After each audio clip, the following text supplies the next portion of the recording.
everyone. I thought I'll take this opportunity and take the time to do a build video for my play DPS characters for Overwatch Stadium. Been getting quite a few requests for different types of characters I use, either after game or even sometimes in game. People would request to know what build I'm running. So I think I'll do the time now to make this video. I think we'll start off with Ash first. To make everything very simple and quick, I think I'm just gonna go over the my picked power items and then just the default items. For sometimes they're like not always in order, People like what they like, but I start off with slow burn every time. First round, very important to use.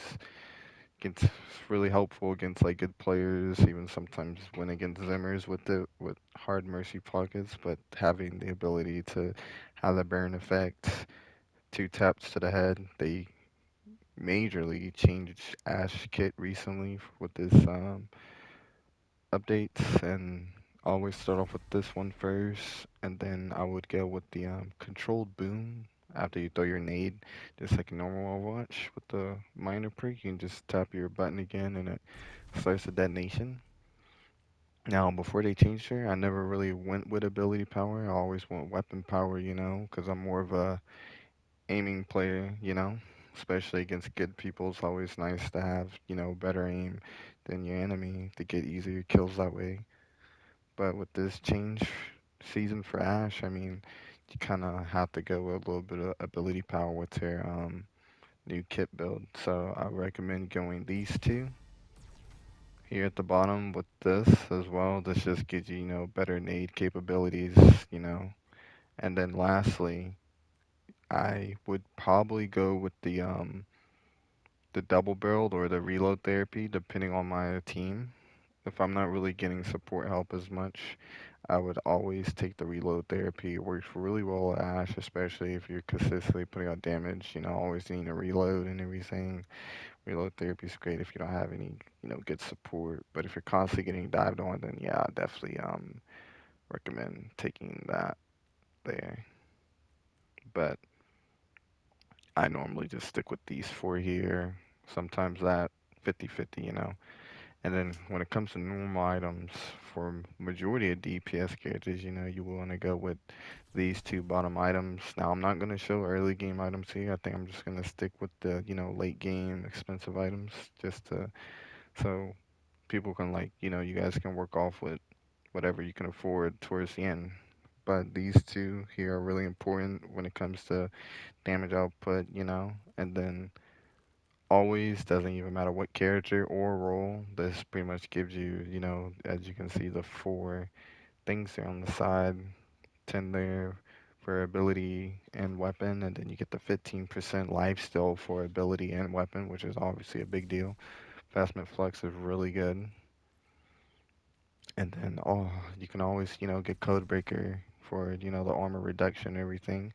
And now with Ash, they get, quicker kills, easier kills, put out way more damage. Definitely go for the booster jets if you can afford it. If you can't afford it, if you want to go for something cheaper, this is literally just as good when it comes to speed. It's 10%.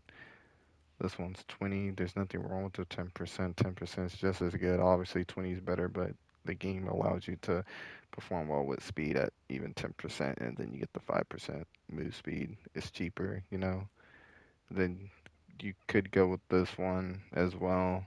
It's 15. It's cheap late game, or you can go with the weapon jammer as well. Even get armor for it. So this is pretty much my Ash build there. My one of my top picks is also Cassidy. Cassidy's just like Ash when it comes down to his normal items, but for the power, always start off Dead Man Walk and Run one, and then to get out the way, I would go with the two rolling items there every time, especially this one there, and then the last one. Now there's like three ones you can pick from that I recommend would be these three. Normally I go with the bullseye one. This one's here, quick draw is really good for like when you're getting in there, get a quick free shot in if you need to. But Like I said, just like Ash, you'd go with this code breaker.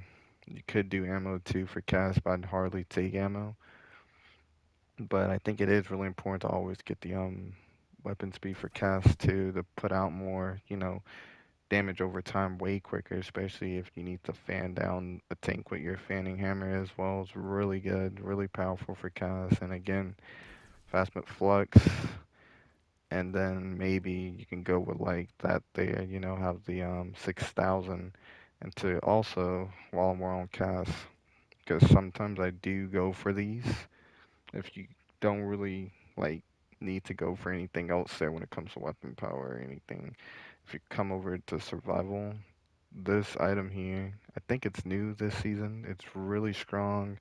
You get the 5% move speed. Doesn't sound like a lot, but in game, it kind of is a big deal when it comes to move speed. It like also throws off people aim a little bit because you're like moving faster almost. These two items here though, 4,000, really cheap. You can get it literally round two. And it works in late game as well. These two items really strong. This also gives you overhealth when enemies get too close and deal damage to you. It even boosts them back a little bit.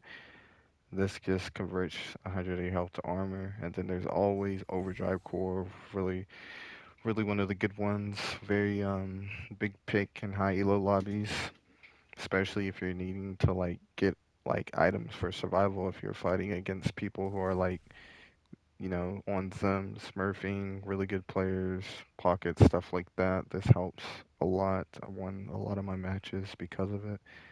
So yeah, I recommend these items for survival.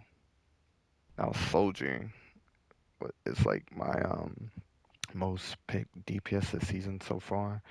He's pretty simple, straightforward.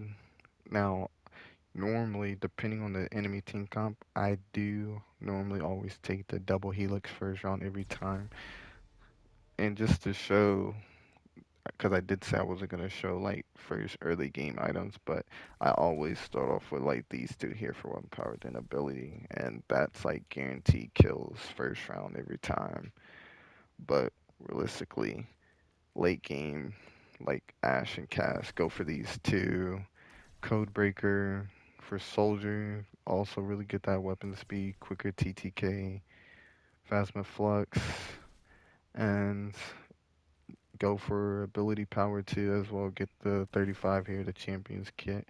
And for the rest of its power items, I normally take the chain gun while I'm beaming down people. It stacks up weapon power.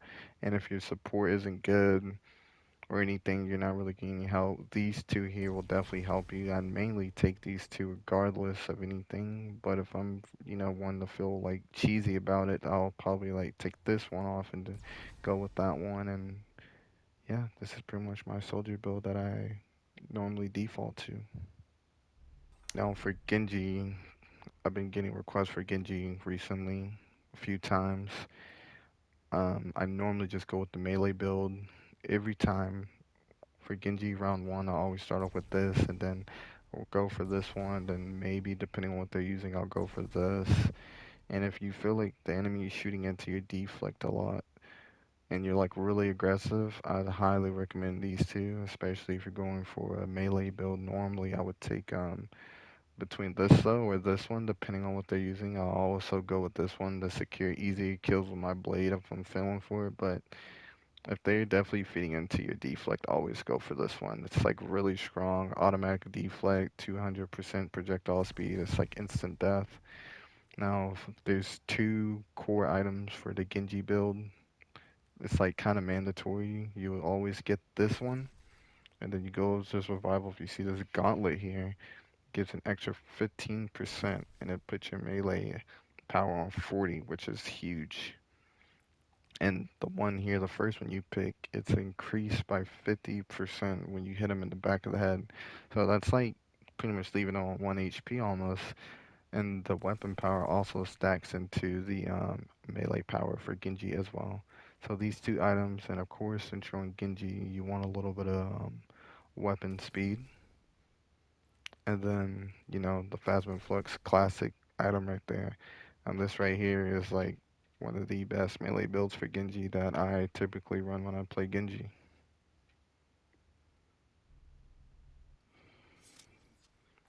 Now for Sojourn, she's like 50-50 for me.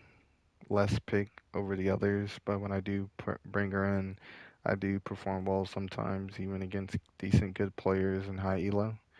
I always start off with overcharge and then work my way here, and then definitely aftershock, which gives you double kills with one railgun. Sometimes I would even get three people with one railgun shot, and it's pretty powerful. And then these are like the main three you want. The other ones are, whatever I guess. But the hard stuck I go with.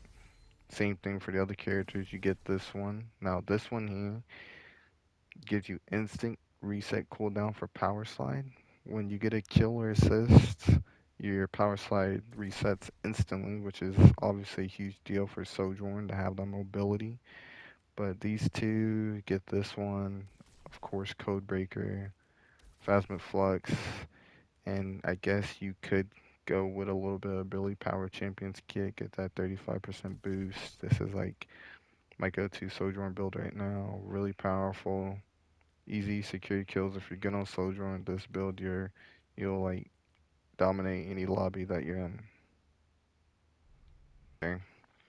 I've gotten more than quite a few requests for my Tracer build.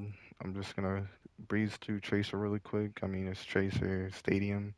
She's pretty much like super easy to play, super cheesy, easy to get kills with. Always start off on round one with this one, and then go with this one, and then now between these three, they're like all really good for like in picks, I guess.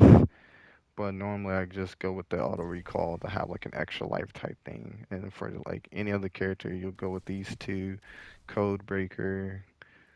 Now with Tracer, the Phasma Flux, I wouldn't recommend this. Like, don't get me wrong, it's good, yeah, but with Tracer, so you don't be so squishy on late game when everyone's has their builds build up. I would definitely recommend getting this one here. When you use recall, it restores two charges of blinks. If you don't want to get that one, that's fine. But always go for something that gives you shield. You get overdrive core. Maybe even get this one too. Highly recommend, especially for tracers, so you don't die in like two, three shots. You know what I'm saying? Definitely get those. And as you can see, tracers armor works differently between other characters in this game mode. Like if you go back to the other ones, you'll see where it says 7. That would be like 25 for other people, like Cass or whoever I believe. So yeah, it's just different for Tracer. That's why I do recommend it because you'll most likely die really quickly. And of course, see 70% is good for weapon power late game. I highly recommend getting the weapon speed, quicker kills, faster TTK, stuff like that for Tracer. Now for Freya, I do play Freya. She's like 50-50. I bring her in. I do good with her. Now she has like three type of builds you go with. I'm gonna just show the one that I normally go with. It's like all three of them are like really good to their own, but I normally go with the machine gun build on Freya, where it like completely shreds through people, even multiple people at once. Like her other two builds can kill multiple people at once, but one I use would be the machine gun build. I'll start off with this one every time first round, and then I would go with like these three whenever. It doesn't have to be specific order, but like I say, you know, look at the weapon power. Those two get the speed to shoot quicker. Like this, I can show it here. Shreds really fast. Shoots like three arrows out at once type thing. Instantly. So you probably want to get some ammo with it as well. And then, of course, Phasma Flux and Codebreaker. And yeah, this is my Freya build.